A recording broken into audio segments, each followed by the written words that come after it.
Hello साथीहरू, good morning. सबैजनालाई स्वागत छ मेरो छोटो मिनी ब्लगमा। आज चाहिँ म भोइस ओभर गरेर भिडियो बनाउँदैछु अनि आज चाहिँ 5:30मै उठेर ड्युटी जान लागेको। अनि ड्युटी जाँदा चाहिँ पुरै अँध्यारो हुनेछ अनि अब ड्युटी गएर काम गर्नुपर्छ साथीहरू। अनि साथीहरू म चाहिँ ड्युटी सकेर आएर नि अनि यसो बाहिर निस्केको। आज चाहिँ पानी परेको थियो अनि मेरो घरको अगाडि चाहिँ यस्तो राम्रो फुल छ क्या। अनि यो फोटोहरूको भिडियो सुट लिएको अनि मौसम पनि वाउ यस्तो दामी छ कि यस्तो दामी। अनि टक्क लाएर सुट लिएको।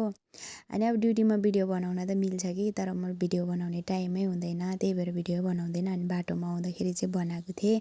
आज चाहिँ भोइस ओभर गरेर भिडियो बनाउँछु भनेर यस्तो दामी छ कि सिन चाहिँ। अनि मलाई चाहिँ अन्डा धेरै मनपर्छ नि त। अनि एउटा अन्डा फ्राई गर्न लाग्यो अनि बासी भात थियो अनि त्यही बासी भात भुटेर खान लाग्यो। अनि भात पनि भुटेर अनि रेडी बनाएँ अनि अब चाहिँ खान लाग्यो साथीहरू। अनि कोक चाहिँ धेरै मनपर्छ नि मलाई। अनि कोक खाने भनेर कोकको ल्यान्ड चेस भन्दै खाएँ।